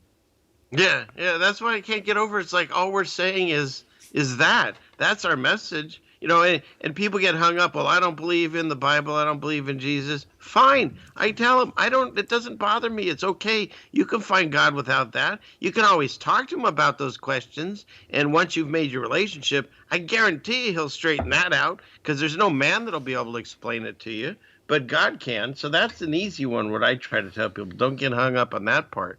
But the rest of it, He even talks about it. It's like if you treat just one person that needs help or a child and you help them out, God's like, I saw what you did there. And when you treat them like that, that's like directly treating me or Jesus or whatever like that. And then when you don't do anything and you walk by and you stockpile your stuff and you just watch out for yourself, he sees that too. And so that's what it's about. We're not trying to do a cult or religion or whatever. I We're am. just What are trying you to talking say, about? I'm doing a cult. stop it, you. We're just trying to say we want everyone to be better people. And I know that sounds hippy dippy, but when you add in the whole aspect of that God's watching you, that adds a whole nother level to it, Well, certainly. But yeah, no, I don't know. I got no, really. I am starting a cult. It's the poppy cult. If you're interested, call 1-800. I can't even join that. I'm still too busy with on and on and on and On and on. on and on. Yeah, I know. You got to pick one. Pick one cult and go with it. But no, this has been my take from the beginning, right? Is that, like you said, I'm not trying to convince or convert anybody, but it is my experience that there is an opportunity, not only for healing of your heart, but potentially, and this is what it seems to me and what I understand through the whole experience that I've had with Dad, is that this is ultimately what salvation means, is that the world is condemned because of evil within it. And his plan ultimately is to destroy evil. And only those who are close enough with him to not be destroyed by his perfection when he shows up, because his light is so bright that it will blow you up if you're not simpatico with him, if you're not on that same vibrational wave, right? So that wave, that frequency is of such intensity and such amplitude that if you are opposed to it, it will just blow you the fuck up, right? And so the only way to join with him is to prepare in advance and get to know him and bring your vibration into a consistent harmony with him. And the only way for that is to get to know him, because then when he shows up to blow all this stuff up and destroy evil, because it needs to be destroyed, then you won't be destroyed with it. And that's an opportunity to join with him. Thank you, Cinch. I appreciate it. So hopefully that shows up any minute, your email. But that's the way. So that's the way I see it. That's my understanding. Again, I reserve the right to be completely wrong, but I do know. Well, no, you know what? You're backed up on that point by Scripture, because a couple things he says. One is like, if you've got a bad hand, cut it off. You got a bad eye, cast it out, kind of thing. Mm-hmm. Like, because you've got to get that vibration singular. You got to be in tone with him, because if you go all the way back to like days of Moses, you couldn't even go into a temple if you had some kind of illness or disability. It almost sounded like he was being, what do you call it? What do they call that when you're trying to like shun one type of person because they don't want to wear a mask? Virtue signaling? No. When they tell you can't eat here, and you go, oh, you get ostracized? Is that what? Yeah, well, there's a word for it. But in any case, it's not like he was discriminatory. Trying to, what's that? Discriminatory. Yes, that's the word. Thank you. There's the word. Okay. We have a winner. Yes, discriminatory. It's not like I was being discriminatory against people that had afflictions. It's because if you weren't completely, healed, it would kill you. Yes. And that's kind of the same idea. At the end times, he's like, okay, look, I've done the reset with the whole boat and the flood thing. That didn't seem to work. I threw my son down there, and you saw what they did to him. So that didn't seem to work. I can't keep doing this, because one thing God says is he doesn't want to lose a single one of his children. We're all his children, and it gives him sorrows. But he can't do it anymore, because the longer he lets this exercise continue on, more of his children get hurt every day and enslaved and just tortured, and he's not dealing with it anymore. This is the way I see it. One last time, done. Harry Potter sorting hat. You're with me or against me. All right, we've sorted out. we're done. And that's the way I see it. So I'm going to align myself with the Creator, even if, let's tell me, somebody wants to say that book's made up and the whole story's nonsense. I don't give a crap at this point. It's working for me. Your results may vary, but damn it, ever since I've started this path, things are doing great. Even though the world's crashing down, I've got physical ailments, I've got heart ailments, I've got with my kids and family and stuff that are having issues. It breaks my heart. All this is going on financially. It doesn't matter. I'm the happiest I've ever been because I know God's there and I know He's going to watch over me. So that's the way I see it. Did you just say, damn it? Did you just say, damn it? Did you just swear on my stream? Damn it, damn it, damn it. Oh, there. Shit. Yeah, that's funny too. People, I never experienced this. This is wild. I got like a whole internet personality. A lot of people think I don't curse. Well, the reason they think that is I don't curse on my streams. Why? I want to get my stream to as many people as possible. And if I curse a lot, I try not to. But that doesn't mean in real life I'm not like a sailor. Well, I'm not, but I curse. It's no big deal. It's kind of funny. I've heard you dropping. See. I've heard you drop an F-bomb. Even the dogs won't let you lie about it. See, that's what's happening there. I actually couldn't hear a word you just said there. That's right in my ear. They were right next to me. Well, it's good because I was talking about you. So Dad saved you from hearing what I had to say. So exactly, probably. So there you go. So I just wanted to drop that off. So. Anyway, this is how I guess what I wanted to land on today, or at least spread this idea, right? Is that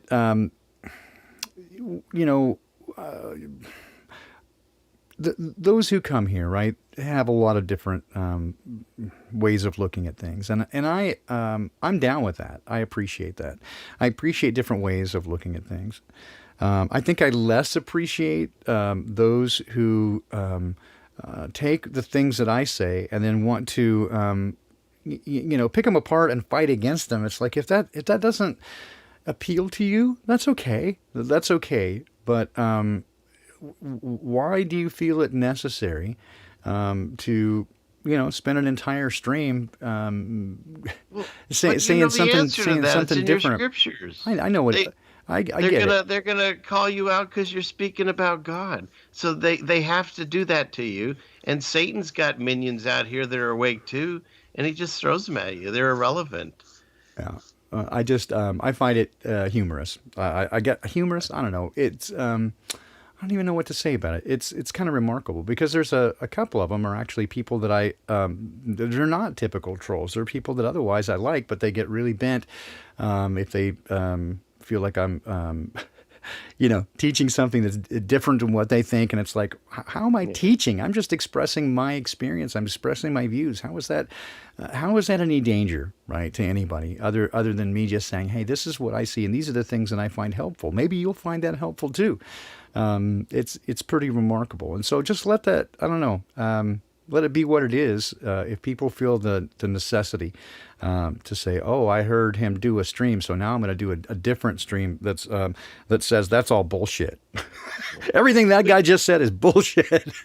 The way I look at it, it's like, for whatever reason, everyone that's in our community, let's say, they woke up. God woke them up. Now that doesn't mean that there aren't some people that are, either still lost or unpurposely try to attack us and stuff. So just because you're a quote truther or you're awake to some of the nonsense didn't change your character of who you are as a person. That's where God steps in. So do you know the Creator or not? And like you and I have found, people that know what's going on and fight this idea of God being their savior and they want to be their own gods or whatever it is, they're on a hard path. Most of those people get a lot of negativity in their life. And like you've taught me, it's like if you disconnect for the source of love and power and all that, yeah, you're going to start to dim out. And that's the way I think it's happened, is that those people have made a choice. They know God exists, and now they're fighting against it. I don't know. Good luck with that. I don't want to be around you when that happens, because I don't want anything like and he's smiting to happen and like get on me by accident, just It like does seem slag, drop off. it does seem that those are the most that those who are the most hostile to the idea of Jesus Right. are the most bitter and angry.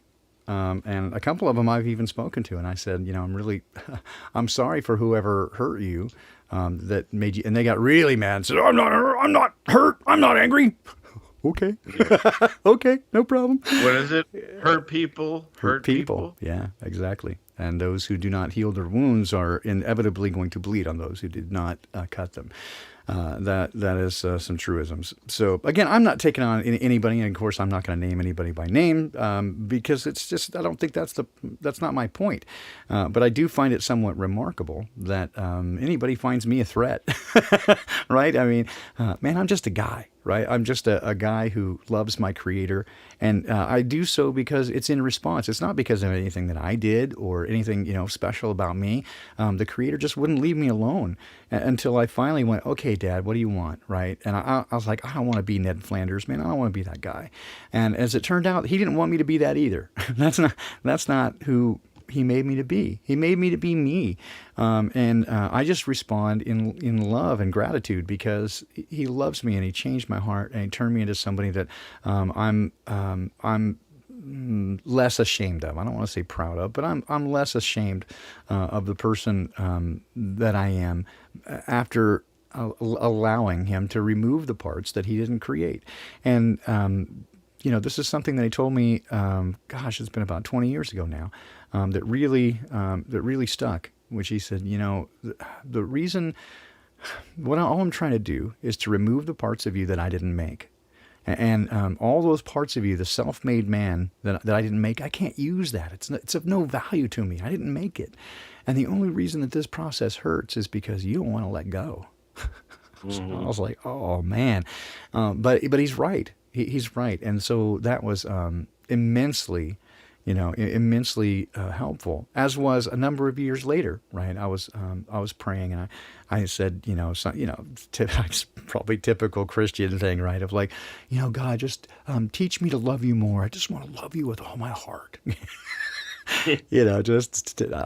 Anyway, it's embarrassing now. Anyway, but his response right away, he comes back and he goes, well, you can't. And it was like, what? And he says, yeah, you can't love me any more than you do. And I'm, of course, I want to think that what he's saying is because you love me with all your heart, you already love me with all that you have. No, that's, no, I knew that that's not where he was going with this.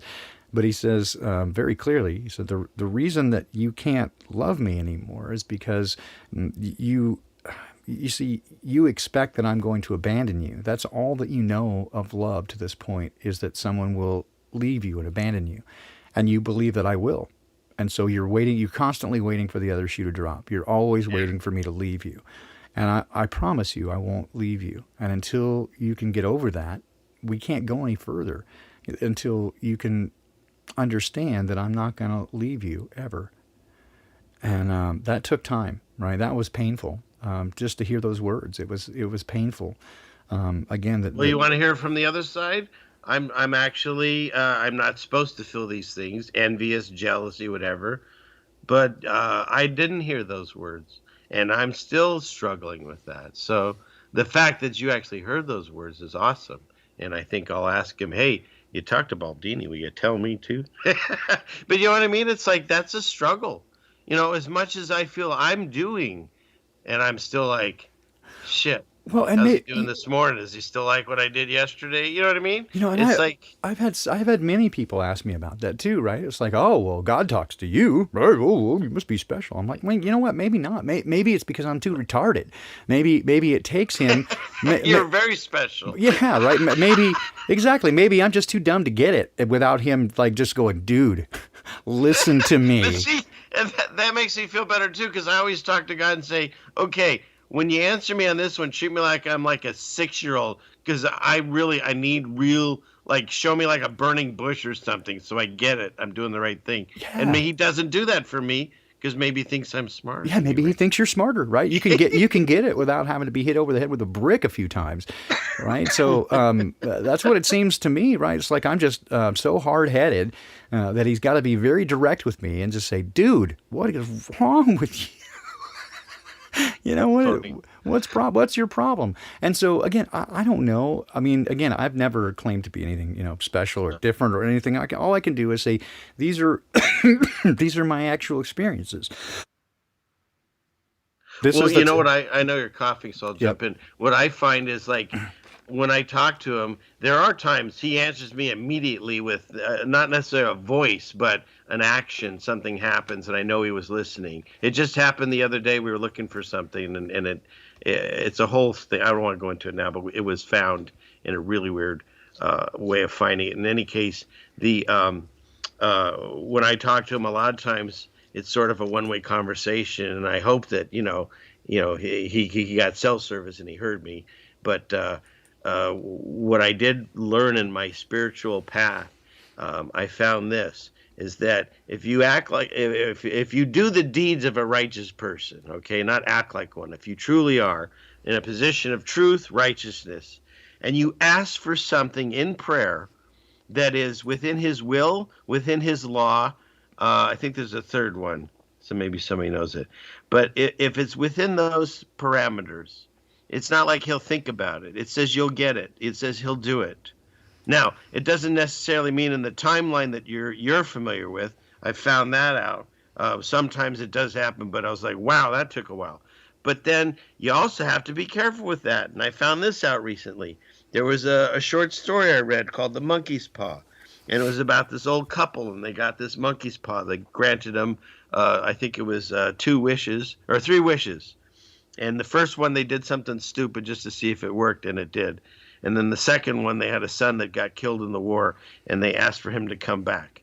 And then there was this weird knocking on the door. They knew it was him, but it was just like really slow and kind of like Stephen King Pet Cemetery-ish. And they freaked out, and they figured it wasn't their son. It was some, whatever it was, still looking like their son come back from the dead. And the third wish is they wished it away. And that's where you get the saying, careful what you wish for. Mm-hmm. And so that's my point. You can ask for something in a righteous position, and if it's everything that in his parameters, he'll grant it.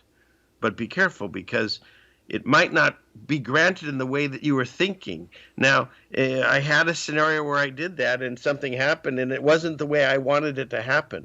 As it's turning out, it's turned out to be one of the best things. But it was painful to go through it and watch it happen in real time in a way I was like, hey, as you call him, Dad. Hey, Dad, I wouldn't want to do it this way. Can we do it the other way? And I just know he's up there going, whatever. You asked for this, and just deal with it. And so that's what I'm saying, is that they try to make the power of prayer insignificant. And yet in my just recent experiences in the last year, it's crazy powerful. And what's sad is, even knowing that, I still forget that. And I still, like you just said, wonder, shoot, am I still in his graces, or am I not making the list anymore? And you just said, he's like, dude, until you can figure that out, I can't really get you any farther advanced. No, I agree, and this is you're speaking to a whole bunch of stuff that is true in my experience, which is that some of the most painful experiences that I've had have actually been the most profitable.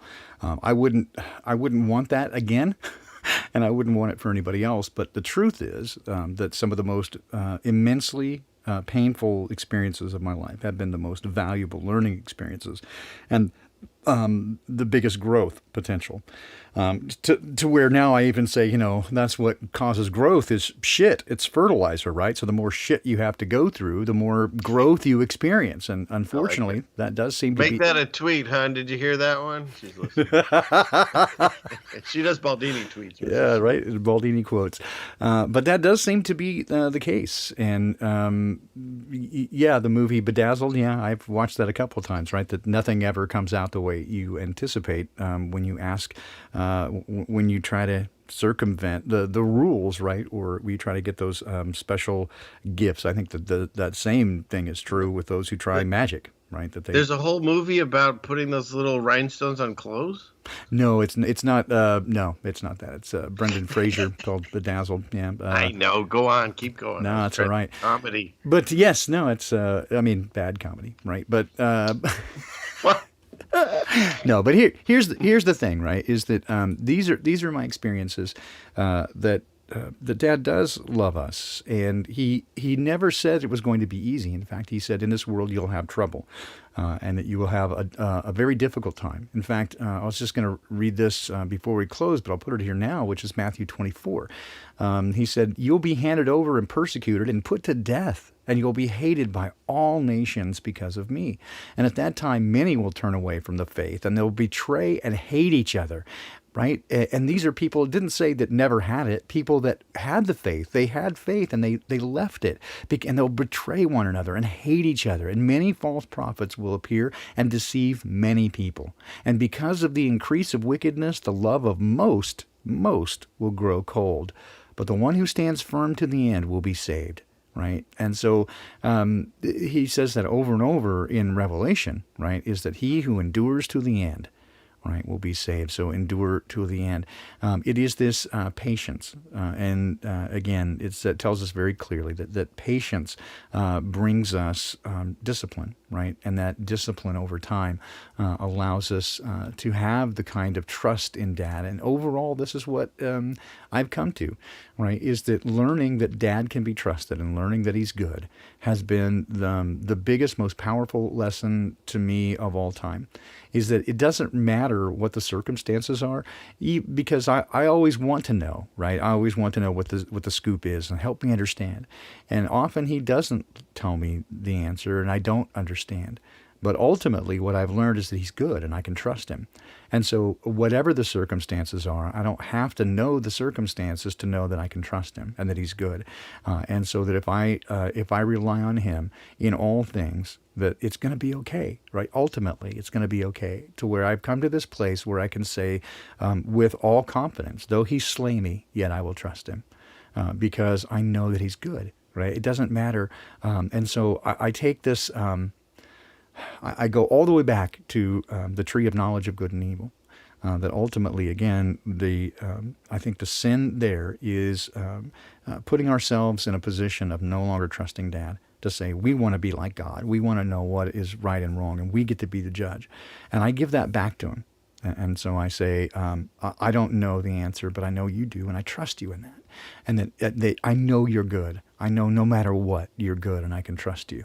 And I think that is the biggest indictment, and I think that is the accusation of our enemy, is that Dad is not good, and he tried to keep us from the good stuff, right? And that we have the right to take it from him because he was trying to rob us of who we are. And I think that the truth is just the opposite of that. That it's an upside down lie. That Dad is always good and we can trust him. And so that's where I come from.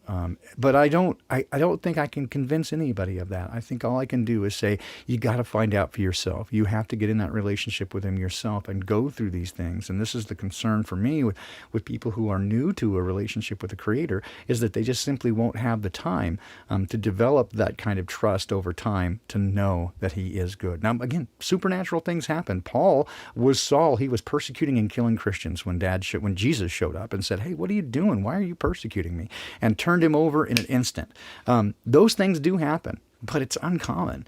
And so people becoming completely trusting of Dad in an instant is uncommon.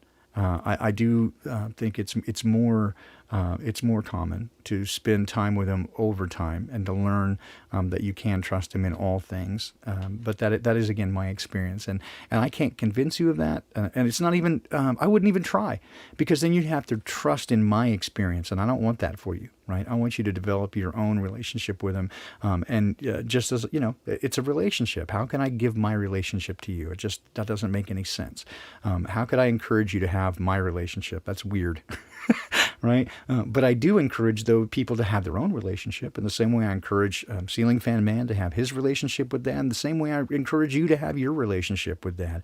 And he says, if anybody lacks wisdom, let him ask, right? And you can come directly to him, and he will respond to you. If you're open and honest and transparent with him, then you're going to be okay. And that would be my encouragement for you today, is just make that step of, I guess if you want to call it faith or belief, just to say, Dad, show me who you are, right? And if you're not familiar with him, or you say, I don't know about this Jesus thing, what is that about? Just ask, right? Just ask and see what he has to say.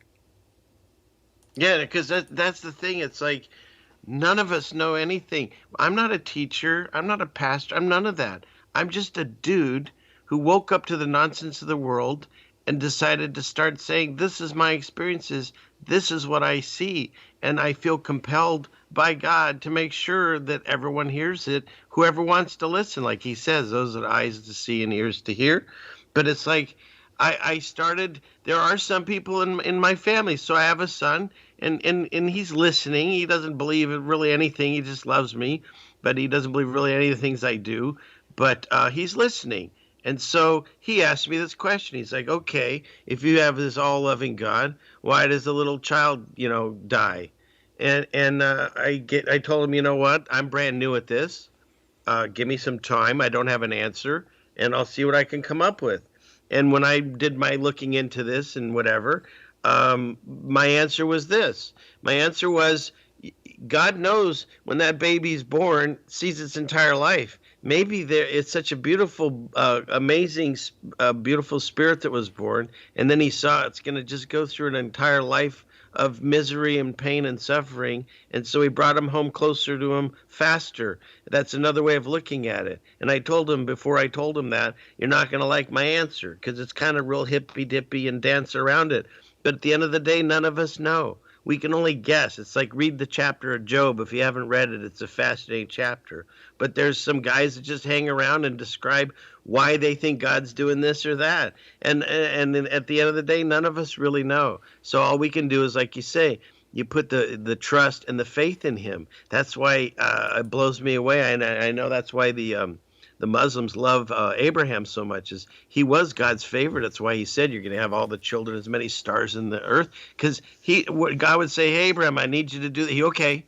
Like he wouldn't even finish the sentence, and he would just say, okay, because he walked with him and talked with him on a daily basis. He saw so much that he just, whatever God said was going to be the right thing. It'll work out properly. And that's what we strive for, trying to get to that stage. And it's not easy, because you can look at Peter, who saw Jesus do like crazy stuff. He, through his life, changed. He became instead of a fisherman, he changed his name, walked with the guy, saw all this stuff. And then Jesus like, you're going to deny me 3 times. He's like, hell no, that'll never happen. And then he does. So, and then you can go all the way up to, say, Satan. Satan sat at the right or left, one of the hands, right next to God, sat right there, saw him every day, saw like amazing. And then he turned away from him. So, if Satan can do it, anyone can. And that's why you got to be vigilant the rest of our days here. You can't just say, oh, I know Jesus, I got him in my pocket, everything's good. No, you got to walk the walk and talk the talk. You got to walk it. You got to practice it. And you got to be prideful and yet humble and loving and all those things all at once. And that's the way I think you get through it. So there's my thought. Okay, there you go. Okay. What did the audience think? Preach it, Oh, brother. they liked it. Preach it, brother. Welcome to the pastor of disaster, the colossal apostle, ceiling fan man. That's right. Yeah, but we're winding down. Oh dear. I know. Oh dear. So, wow. Yeah, all right. Yeah, it is. It's going to be remarkable, I think, to see what okay, I wanted to just, one of the things that, you said there and I wanted to comment on is that I do see, again, here's one of the nice chemtrails in your photos. Thank you. Yeah, I thought you'd appreciate that. Because those are persistent contrails, persistent, very, very, very persistent. Yeah, it's like I said, if you're jogging and it's really cold and you turn around, your breath was still behind you, like for 6 miles. Yeah, for 6 miles. Mm-hmm. Yeah, just do all the things and stuff, and all the things and stuff. Yeah. So if you're trying to do this again through religion, whether that religion is gnosis, that you're going to try to know enough to find your way out and sneak it through with alchemy, or if you're going to try to know enough Christianity, right, and get all that worked out. Yeah, that's inconsistent with what Scripture says, actually, and you know, the biggest things. I mean, here's like for example, here's a doctrine, right, that many people accept within Christianity is this idea of once saved, always saved. I say the sinner's prayer. I get my card stamped, and then no matter what I do, I can't lose my salvation. And you know, they've got reasons for that. Well, again, have you never read Second Peter? Where it says explicitly that those who do that and then who behave in a way that's inconsistent and don't follow the teachings of Dad, it's worse off for them in the end. They would have been better off never to have done it in the first place, because the end of them is far worse than the beginning. It very clearly says that. So again, there's no vaccination passport for sin. Right? You don't get, I got 2 jabs, I'm good. I had a come to Jesus, born again experience, and then I recommitted my life at another point. So I got the two checks, and then that's not how it works. I was going to say in my opinion, but that's what Scripture is very clear that it just doesn't work that way. And those who buy into that again are believing in a religion, right? They're believing in a doctrine that doesn't exist, that's made by man. And if your belief is in religion and that you're trusting in somebody else's interpretation rather than just going straight to Dad and going, Dad, help me, I don't think that you're ever going to do better, friends, than go straight to Dad and go, Dad, help me, help me. And if the book gets changed, it doesn't matter if you just talk to the source. There you go. Right? Then it won't matter whether it's Mandela affected or grappled or anything like that. It won't even matter, right? Because you don't have to trust in that. You don't have to trust in man. All you got to do is go, Dad, help me. He won't screw you over. He's not going to. That's not who he is, right? The only one that can screw you over is you and other people, right? And you let them do it. But beyond, and if that isn't proof that the book has got information in it, sometimes I'll open it up just randomly, or my app will give me a passage, and it directly helps whatever I'm going through, directly that moment. So tell me he doesn't talk through the book. No, he does. I have experienced it personally, but ultimately, I don't think that you're ever going to do better or find any other better way than simply to go to Dad and go, help me. I think that would be my encouragement for anybody. So ultimately, that's where I come from, is that the big question, I think the really big question is Dad trustworthy? Is he good? And to me, the answer is yes. But I think that's an answer that only you can come to on your own. You can't trust me to tell you that. You got to find out for yourself. And the only way to find that out for yourself is to get into a relationship with the Creator and learn over time that they are trustworthy and that they do love you and what love truly is. I think that's the only way you can find out for yourself. Beyond that, you can do stream after stream saying that you're going to tell us who God is. But all you can do is tell us a story about what you think and other people's stories. If you don't know the person, how can you tell us who that person is? So. I make this. I think it's a funny saying, but I tell all my kids, because sometimes I'll make a comment to Mrs. Stealing Fan Man in a joke, but the kids will look at me like, how can you talk to her that way? But she knows it's a joke, and I'll say the joke back. Your results may vary. Don't do as I do, But when it comes to the relationship with God, that's the one time that your results may not vary, because myself and you and my wife and everyone that I know that actually does have a real relationship with God, your results don't vary. In fact, we all have the exact same results. That doesn't mean we're going to go through hardships. That's not what that means. It means that there's a joy, there's an undying love, there's a sense of no fear of death, that you can only get if you make that connection. Yep. And so your results on this do not vary. Your results are exactly as pretty consistent. Yeah, just as described. But you have to find it out for yourself. It's only you can come to these places on your own. You have to go through it yourself. It is experiential entirely, and it must be. It must be through your own experience. It is not. Again, you cannot trust in somebody else. And this is where I see very clearly the ministry and life of Jesus had turned over the previous approach of a corporate solution, right? That he chose the people through one person, and then had them all kind of do the same thing corporately, and then they all sort of did the thing that didn't work, right? Because they couldn't do it. And look at the way they behaved in the presence of God at Mount Sinai. We don't want to talk to him. We'll die. But you talk to him. Okay, you're talking to him. Cool. Let's. Where's that? Can we make a calf? A molten calf? Whatever it is now. But yeah, right in the face of his presence. Wow. Because people are people, right? And so corporately it doesn't work. It became an independent, interpersonal relationship, and it's up to you. And so all I can do is encourage you. That's all I can do is encourage you to find the Creator, speak to the Creator, and again, if anyone lacks wisdom, let him ask. And you know what else? That story, I love that story too, by the way. It's one of my favorites to recreate in my head because it tells you so many things about God. So he's saved all the people from enslavement.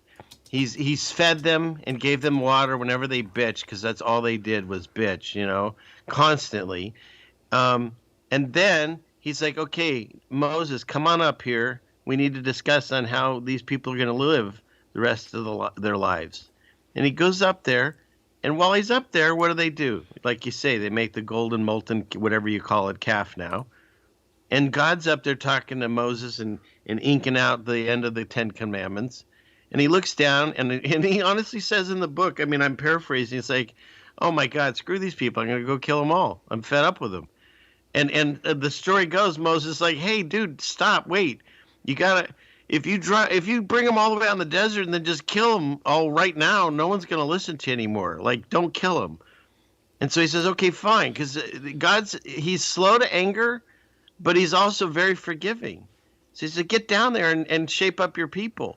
And some of them died, but they were the ones that denounced God still, and they were like, that's the way that works. But here's the thing that you say about God and how loving he is.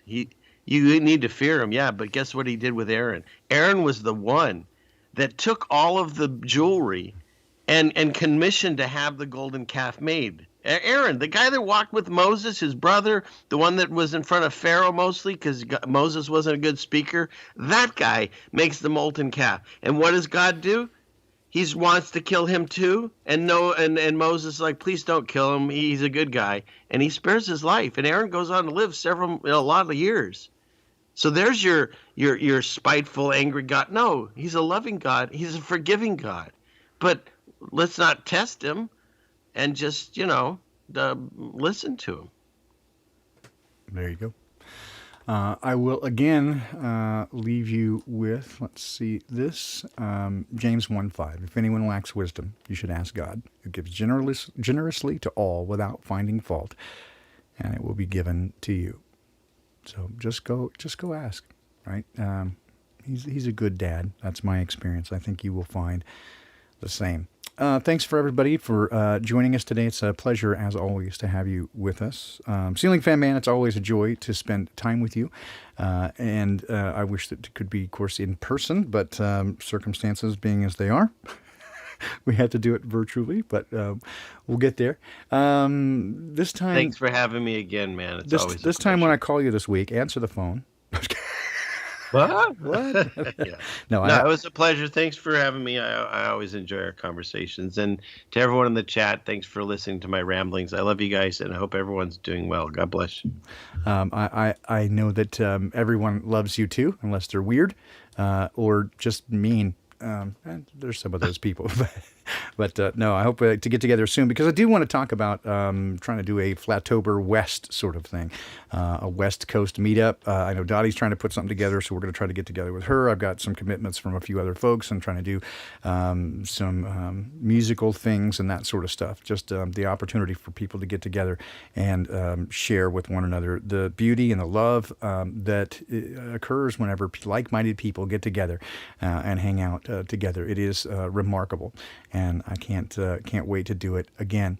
Let's see. I'll find a little tune to play us out with. And before I do that, I will say adieu to you, my friend. Have a great evening. Nighty night. Nighty night. That is our friend, Mr. Ceiling Fan Man. And if you haven't checked out his channel, I think it is in the show notes. You can check out his channel, Ceiling Fan Man 2. Of course, I think he'll be back on the original Ceiling Fan Man channel next week, I think. So make sure and hang out for, subscribe to him because it's always awesome. He does a regular Friday night show at 8 o'clock on the West Coast, and it is a delightful time hanging out with him. I love his sense of humor, especially since he steals a lot of my jokes. I say that because he's not here. I'll leave you with this. It's called Streams in the Desert from Joe Ray and myself back in about 1994 or something like that. I hope you guys have a great evening. I'll see you again at the Poppycock Report coming up Tuesday, real early. Hope to see you there. Have a great night, everybody.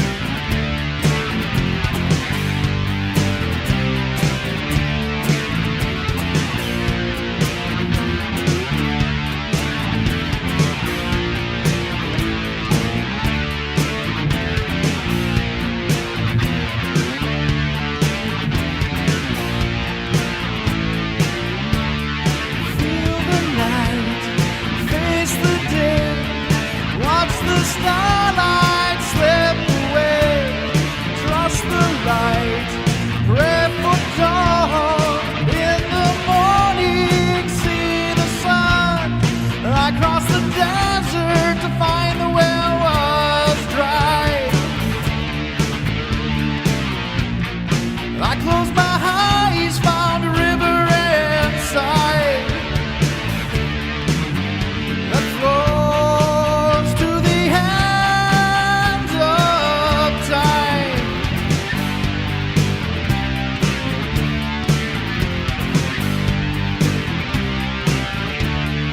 Voices speak, none are heard. Silence has the final word. Stories old sound the same till you hear them call your name. I crossed the desert to find the well was dry. I closed my eyes.